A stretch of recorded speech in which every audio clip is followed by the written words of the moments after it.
Joining the show today is one of us by way of Eagan, Minnesota, University of Minnesota, and is a USA hockey legend. Now the first general manager of the newly launched Minnesota-based Professional Women's Hockey League franchise. That is an absolute mouthful. Natalie Darwitz, thanks for jumping on with us. Thanks for having me. I appreciate it. Matt, now we always open up with this, and you being a Minnesotan, hopefully there's something you can go off of with it. But the Minnesota Wild logo, it gets talked about a ton. People debate all the time, like what it looks like, what you should have seen. The first time you saw that logo, what did you think it was? Maybe what jumped out at me was like the eyes. So I was like, okay, that's like a bear or something in the wilderness, you know. And then the trees in the background, but yeah, it grew on me as the Wild have been around for sure. But like, did you see both right away, or was it like, oh, that's a bear, and then later on you're like, oh, wait, it's actually a nature scene too? Yeah, it was the bear first, because then with the eyes. So I thought it was a bear, and then as you look closer, you see the wilderness and the trees like you guys have on your screen. Mm-hmm. And then you're like, whoa, actually, someone did a really good job on this. It was very thoughtful. Yeah. Worked out pretty well. As you can see, we're Fellowship of the Rink, a playoff Lord of the Rings, and my wife and I is our favorite movie series there. I'm wondering if you have any favorite nerddoms or things that you kind of follow. If you're Lord of the Rings, collect anything, or Harry Potter, or like you have kind of any kind of quirks to maybe with your kids, you have something you kind of. Oh goodness, I'm out of the loop with all the things you mentioned, like Harry Potter, and never really got into it. But I'm actually I'm pretty dorky to begin with in just everyday life. But no, I mean, I'm pretty. The weird quirks about me are like I have to keep my grass nice. I have to shovel if it snows out right away, and if it like snows another inch, I'm like the one out there shoveling versus waiting for it to all come down and then shovel. So just stupid quirks like that I have, but not really into like the movie, the Star Wars stuff like that. I don't know, but those are kind of the silly quirks that I have. So like just like me, a little borderline OCD almost. Like, did you have any crazy like superstitions when you were a player? No, I mean, I wouldn't call them superstitions. I just had like routines that I would do. And if it didn't go exactly how I planned for it, like I didn't get wigged out at all, it was okay. But there was certainly things I like to do, like before games would like to throw the football around. Like you see the players playing the soccer game. Like for me, it was throwing the football around. And, just taping the stick and being loose and hanging out with teammates. Again, if it went out of whack, it wasn't the end of the world. Like I'd still be okay. Like some people have really big superstitions where if they're not there on the time on the clock, or if it doesn't go exactly how they have to have it, like they absolutely freak out. So that I didn't want to have. I didn't want to live an anxiety-filled life. So, but no crazy ones. One cool thing was growing up, I learned how to juggle. So I would juggle sometimes before the game, just get the hand-eye ready and all that stuff. So that's fun. Speaking of things that are out of your control, which is probably hard for your job, I heard you had some fun travel issues getting to Toronto for your playoff series. I wasn't sure if you could take us through kind of, as the GM too, you're kind of in charge of everything, right? So you kind of have to fix all the different things. Like what was the craziest part about it? Actually, for the most part, our travel has been really, really smooth. We've done the league and our team services. Emily Wood has done a tremendous job. Coming out of Minneapolis, obviously we're at a luxury that, we have Delta at our disposal and Air Canada and United and plentiful flights. So this honestly was just an anomaly where you just had a not so good travel day, but honestly it was the first one of the year. And we got here, we made it work. We did the best we could, and we got to the game. And, I know it was a little bit of a talk the other day, but honestly, it happens, and you just got to roll with it and make the best of it. And I think that's what we did. Nice. I was I was at the first home game for you guys, and it's incredible the amount of fans and young girls there and everything. And now that you kind of had a full season under your belt, like what's been the biggest takeaways from kind of the success of the league that you look back? I think for us in Minnesota, I think obviously the first thing that comes to mind is our fan base. Obviously, you were there for the 13,000 plus. I think we've had over an 11 game span, over 85,000 fans, which I think if you asked anybody in August or September how that would go, and if we would have 85,000 fans at Xcel for 11 games, I think everyone would probably check the true false box and would check false. So that's been awesome. I think the people at the State of Hockey have showed up. Obviously, early on we were winning, so that certainly helped. But for us, I think that what we can look back on is the 13,000 home opener, and then I think we had 2 or 3 games above 10. Some people might be like, that's not significant. For us in the sport, it is. If you look at a state tournament and what they draw, or what the NCAA Division I draws for a Frozen Four, like we're well exceeding that, and we should as professional sports and the best players in the world. So from here, it's about how can we sustain that? How can we grow that? We certainly don't want to go down in year 2. We want to obviously raise the bar from year 1 and continue to raise the bar each and every year. So it's been terrific being in Minnesota. The State of Hockey has welcomed us. A lot of interest from local companies and corporations reaching out. Have done a lot of speaking engagements, and just the feedback on our team and our market and what our business staff is doing is just phenomenal. So there's a lot of great takeaways. No matter how this thing shakes out here on the ice, there are a lot of positive takeaways from year 1 in the PWHL, and especially our market. One of our first interviews was Taylor Heise on the show. And it just so happened that the recording was the day that the news broke about the awesome, I need to emphasize, awesome rule changes being instituted by the PWHL. And she was lit up. She was very excited about the idea of the whole choose your opponent aspect to the playoffs. Toronto chose you guys. Talk to me, like, now that it's actually happened, like, what have you seen in the locker room because of it? Yeah, I mean, I think first and foremost, like Taylor was, it's a tremendous, the league has had a few initiatives that have just been awesome. Like from the jailbreak, being on the PK, if you score a shorty, you get your player back out of the box. And then obviously choosing your opponent here in playoffs. At that time, we probably thought that maybe we would be in the running for choosing our opponent. And unfortunately, we skidded into playoffs here. But, for us, it was, can we use it as motivation? Someone's choosing us. So there's a little bit of bulletin board material there. Unfortunately, game 1, we really weren't able to utilize that.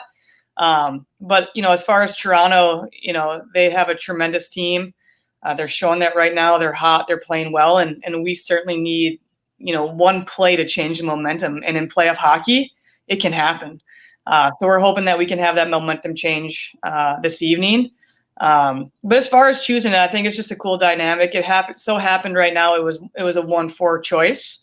But Boston and us were tied for, the number of points. They won the head-to-head competition. So that's why they were the 3rd seed. But it came down to a lot of factors. And I think one of them was they were smart about, we literally were just in Toronto last week. Sorry.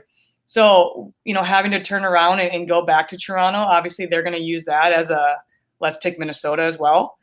So there are a lot of factors that, that was the reason they chose us. And we got to step up now and use it as bulletin board material and try to even the series up tonight.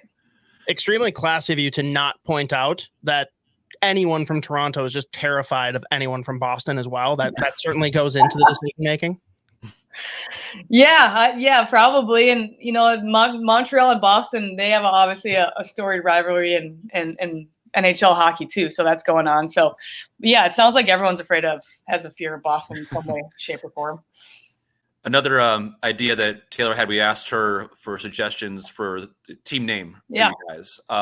And she said Purple Rain, the nod to Prince. And I was curious if I'm sure you've thought about this a lot. Like any suggestions on your mind, what you would like to be called, or Yeah, that's the number one question we always get. It's an intriguing one, right? Because year one without a logo and name, and it's been fun at Xcel. Like when the fans try to get the chant going, it's like Minnesota. It's like the syllables change each time. So it's funny.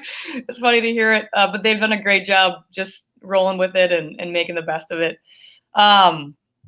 Yeah, Purple Rain's awesome. Obviously, in the start of the season, the league,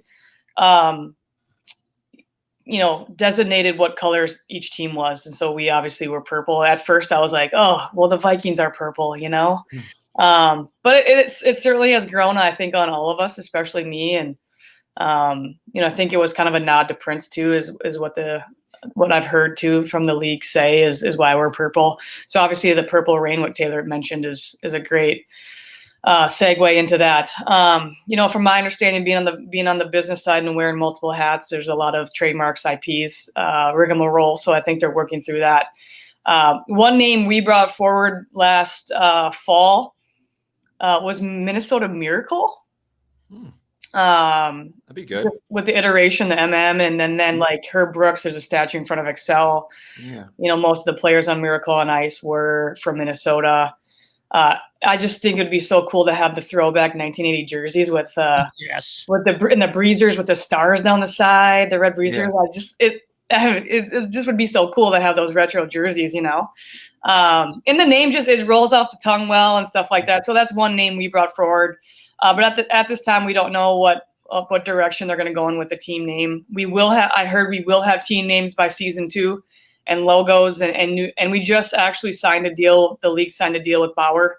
Bauer will be doing our league jerseys next year. So a lot of exciting things in the works. Obviously, year one was inaugural, and we had to figure a lot out as we were in season. And I think year 2 is just going to be phenomenal with a lot of sponsorships and a lot of things in place. And hopefully one of those things is a name and a logo, and hopefully it's a good one. I did not think that there was a world where I was going to be talked out of Purple Rain, but you might have just made the perfect pitch. I think that would be so cool. But on the flip side, regardless of what the team name ends up being, do you want a Minnesota Wild-esque, like brain teaser, hidden image type logo, or do you just want something simple, clean? I'm old school. Like North Stars, like just a simple logo that is powerful. Yes. Like, I'm old school in that. Like the Gopher M on the chest is just old school. I love that. But it's hard, right? There's so many logos out there. There's so many names out there. There's so many different opinions. So we'll see what happens. You obviously have a history of coaching in your career. And I know this is obviously a special opportunity to have this job, but what are the biggest adjustments for you in this role versus kind of what you've been previously doing, and what kind of excited you about it, to do this versus what you've been, comfortable with? Sure. Yeah. It was a tough decision when I was kind of going through the interview process. They mentioned a couple of times, like, are you sure you don't want to coach? You're a coach by trade. I just felt at the time it was an opportunity for me to have a greater bandwidth, being the GM, and make more of an impact. As a coach, you're only, on ice and relationships with the players. Whereas I'm wearing many hats and hopefully have an accelerated, more efficient rate of growing women's hockey in the sport of hockey. So I think the hardest adjustment for me is not coaching, really, just because it's all I've known. And this is the first season I haven't in probably 10 to 12 years that I haven't been a coach. So I miss the relationships with the players, and I miss the intensity of games, being on the bench and being in the moment. But at the same time, it's been really fun to be in this position and be involved in different areas of the job. It's been really fun creating relationships with, possible sponsors or, the Minnesota Wild brass and stuff like that, and people in the area. It's been really great to do that. And then, just to have hands-on approach to hopefully growing this organization and making it the best organization possible with hiring great people, making great connections, and obviously drafting great players and hopefully franchise players and players like Taylor Heise and Grace Zumwinkle, having them be in a Minnesota jersey their entire careers is hopefully a goal of mine too. And so that part's been a lot of fun. We were part of the first trade ever in PWHL history as well. So that was I think a first for everybody. No one's ever done a trade in women's hockey. It was new for the players too, to have a player, one day be your teammate and a new teammate the next day. So I think a lot of those things were a lot of fun, and something that I don't think anyone envisioned until we would get a professional league, and it happened pretty quickly. Everything came together pretty fast.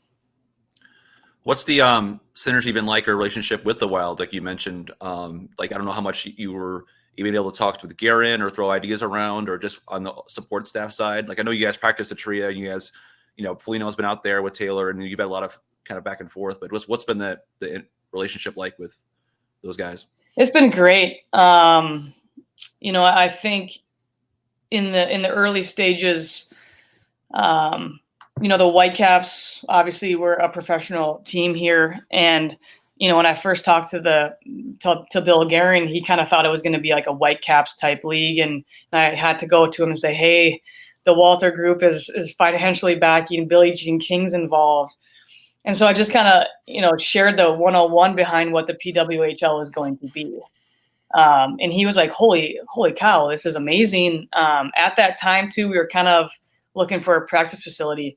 I coached at Hamlin, so we practiced out of Tria Rink, and just knew how amazing that place was, how great the staff is, how great the ice is. And so I knew we kind of wanted to be, if we're playing at Xcel, let's have our practice facility hopefully be at Tria. And so Bill Guerin was a big part of us, going there and solidifying that was going to be our practice rink. We didn't have a locker room at the time. Obviously, you guys know at Tria, it's kind of tapped out for space. And so the Wild just built the Black Aces locker room.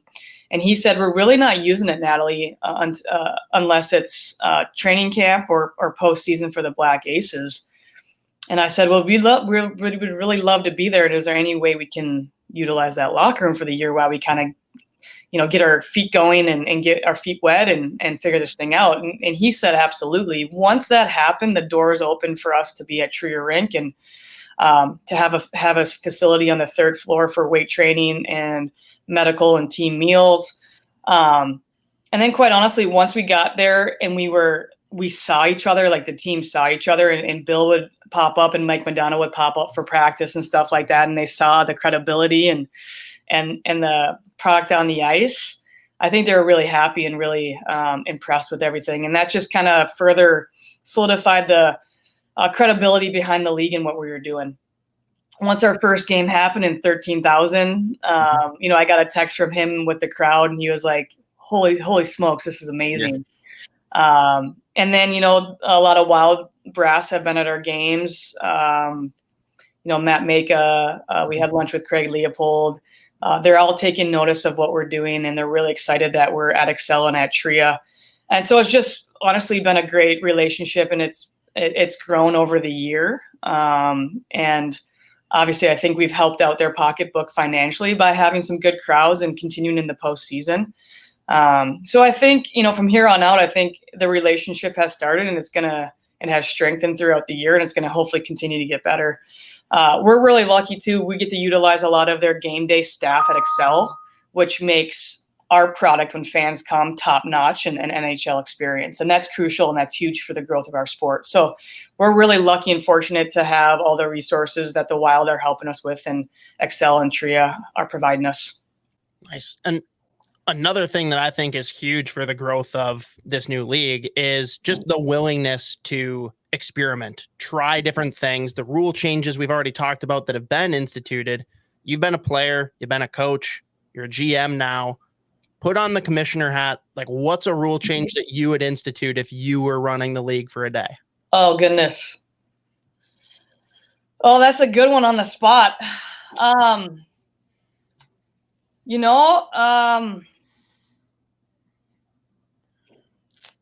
Man, that's a really good one. I love the jailbreak one. It just makes so much sense that we've done. And I think everyone's taken notice of it. I'll have to come back to you on that one. I'm not a trash talker. Like if you put me on the spot, like 5 minutes later, I'll be like, oh, hey, by the way, and I come back to you, but I'm not a trash talker, like quick on the spot. So I got to come back to you on that one. All right. You interrupt us when you get back to that one. This one should be, it'll take some deep thought, but. What would you guys do? What would you do? thing is, a lot of the rule changes I want are the ones that you guys implemented. Like I told Taylor when we had her on, I have been all about the draft approach since Shane Doan brought it up back when like the Coyotes were tanking and his son is in the stands like cheering for them to lose because they want McDavid. Like I think that kind of stuff is fun and chaotic. I'm trying to think outside of what you guys have done. I don't know, Joe, do you have any? No, I mean, it's hard because like it's such a smooth and clean surface to start out with. And so anytime you try something new, it kind of has a ripple effect on other things and you'll spark an idea for something different. Like I was going to ask you about the draft actually, because the NHL just had their lottery draft last week and you had an interesting experience with that. Getting the number 1 pick. Like I think you told me before you haven't won anything in your life, like off to like the checkers, stuff like that, and then you get the number 1 pick. Like what was that moment like, or that day like to get? I think it's a randomizer, right? How it was? Yeah, we were all on like a Zoom call, and they threw up some app that was a random itemizer, and yeah, we won it. So that was pretty cool. Like I said to you, Joe, back in January, I never win pull tabs or bingo or anything. So that's pretty awesome that we won the first round draft pick, because obviously Taylor Heise was high on everyone's lists, and it was probably a no-brainer no matter who got that first draft pick that she was most likely going to be it. So certainly a great story that we could keep the hometown girl in Minnesota. For sure. What's it like keeping that under wraps, by the way? Like, the whole time you're like, I know who we're picking, but you have to tell everyone like, oh no, there's some great players. We got to really put some thought into this. Like, does that just get tiring?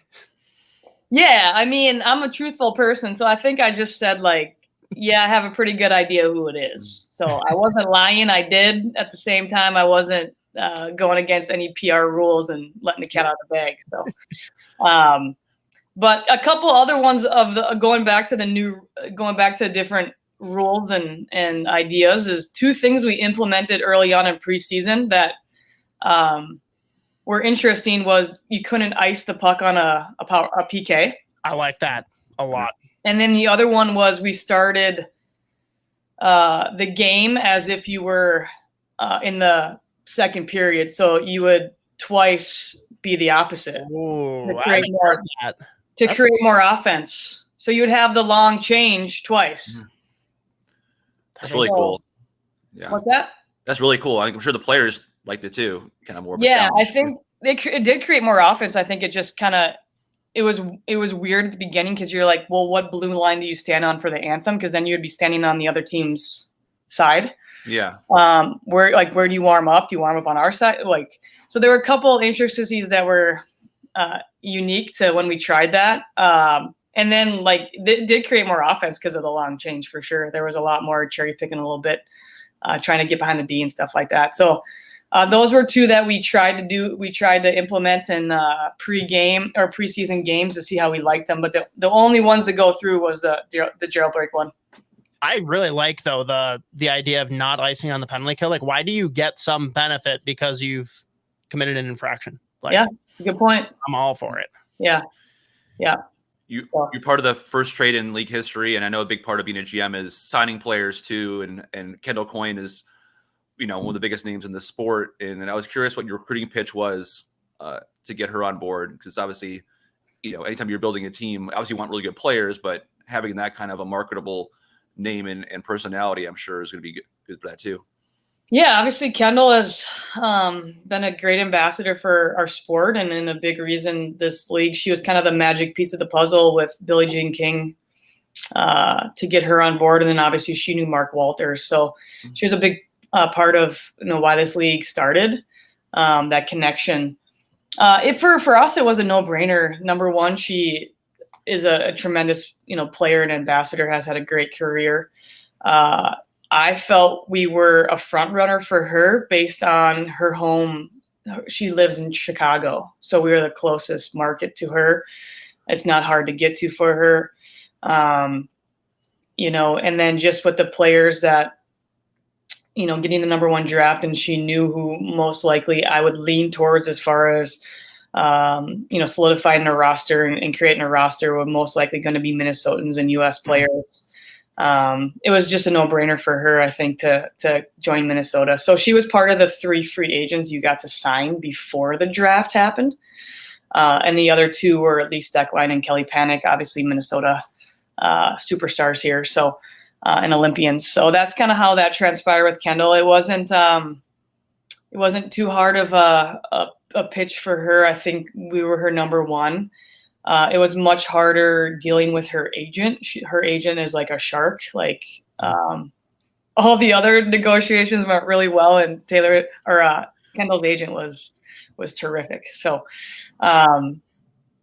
she comes from a tennis background and is friends with Billie Jean King. So I was like, I'm up for this one, and she gave me a good time. So Kendall's great. She's a great leader. Obviously she just had a kid 7-8 months ago. So I think you're starting to see her in the last few months get her legs back underneath her and her rhythm, and was playing good hockey for us for most of the year. Nice. And you talk about the superstars of the Gophers, of Team USA. I asked Taylor this question, and I don't even know that there's a right answer. I feel like no matter what you say, I'm going to be disappointed you didn't pick the other. But playing for the Gophers, playing for Team USA, who do you hate more, Wisconsin or Canada? Well, we got to be careful about the word hate. Which is the bigger rival and the one that you take way more joy in defeating? Oh, yeah, that's a good one. Probably Canada. Is that what Taylor said? It is, yeah. She thought about it a little bit, but yeah, Canada. Yeah, it's tough. It's a tough decision, but when you beat them, it feels like you're on top of the world, and when you lose to them, it just feels like you're down in the dumps. So, obviously, tremendous amount of respect for both. What Hockey Canada does, and University of Wisconsin, what they do. Mark Johnson's done a phenomenal job, just a legendary, obviously, player and then a coach. What he's done for women's hockey, he'll probably be in the Hockey Hall of Fame if he's not already. So I know he's in the U.S. Hall of Fame, but he should be in the Hockey Hall of Fame here pretty shortly. I mean, unofficial mascot if you guys end up going Minnesota Miracle, right? He could be. That'd be cool. Yeah. It's a big caricature of Mark Johnson's face. in. So, yeah. Who obviously these women on your team are role models for a lot of girls now in Minnesota and all around. Like, who were your role models, or who are the players you looked up to, male or female, that you grew up watching hockey? I grew up, in the North Stars era. I'm aging myself, and Mike Modano was somebody who I looked up to. Neil Broughton. It was really cool with Mike Modano. We were both in the 2002 Olympics. I was 18 years old, and he was, I don't know how old, but it was really just cool to meet him in the 2002 Olympics, and obviously him being around in the Wild now. It's just really cool. And then we played in a charity game that the Wild put on last summer. He was there, and I think I, was skated most of the charity game with him. So it's pretty cool getting passes from him. So as far as somebody like, he was a little bit older than me, but Mike Crowley played for the Jaguars and then the Gophers, and I think he had a little bit of an NHL stint. I loved watching him. I remember my dad used to take me to the high school games, and I just zeroed in on Mike Crowley. He was just a smooth skater, creative. Obviously, he was a D, but at the same time, your eyes just were zeroed in on him just because he took care of the play and manufactured the play and everything. So he was the reason too. I wore number 20. He's the reason why I chose number 22. It's Mike Crowley. I'm not mentioning really any females because there really wasn't any at the time. We were playing boys hockey growing up. So you heard of names like Cami Granato and I think at the time like Alana Blahosky was a U.S. Olympian out of Minnesota. But the hard part is you never got to really see them. They were never live. So that's why I think this is so great now is these little girls and boys can come to the rink and they can see Taylor Heise and Grace Zumwinkle live and Kendall Coyne and all these players and see them up front and get to meet them. And our players are doing a terrific job getting out in the community and being great, role models and ambassadors. I think per player bargain agreement, they have to do 3 appearances, and we have a spreadsheet of keeping track of those. And I think some of our players are at 15, going above and beyond. And I think Taylor and Grace are leading the way with doing those. So that shares we have the right people that are role models, and great hockey players are on the ice leading this charge. I know you have to keep one eye on the present, one eye on the future as a GM. Like, do you haven't watched this team all season? Do you have a idea of kind of areas you look to attack in the draft, I guess, or kind of way you want to support the group you currently have? For sure. That's, always present moment. We want to win, but at the same time, I got to think about, what our squad's going to look like next year, and who's in the draft, and what areas we need to fill. So quite honestly, going into the draft, I thought we'd be a more offensive team. I think our goal totals are lower than I like. Whereas originally I thought our D was going to kind of be the concern, and our D's been pretty steady for most of the year, and our goaltending other than this last month. But so I think, with the players that are in the draft, if we can get a couple solid forwards and a D or two, that'd be really great. I think I like our goalie situation right now, and I don't know if I'll be in the hunt for a goalie, but I think it's a good draft class coming in. I'm not sure you guys are aware or heard this news too, but Minnesota will be hosting the draft in June in St. Paul. So we're really excited about not having to travel and get to host and showcase our great state and invite everybody here from the league and the draftees. And I think we'll also be having maybe an award show as well from this season.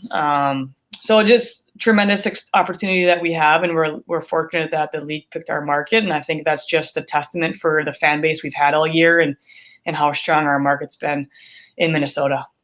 That's really cool. Yeah. And I mean, you talked about looking forward to next year. Like, you always have to be doing that as the GM, which is a little bit different than what you've done in the past. With the NHL, it's different, right? Like, there's longer term contracts. Like, you're looking way down the road as you're constructing teams. Is it really just looking to next year? Is it that short term, or how far out as a GM in the PWHL are you looking as you're thinking about roster construction? Yeah, well, we only have, going into next year, we'll only have 11 that will be on multi-year contracts. So 11 out of 23. So, I think the biggest proponent's going to be, if you're not a part of those 11, and that's over half the team, times that by 6 markets, there's going to be a need for free agencies.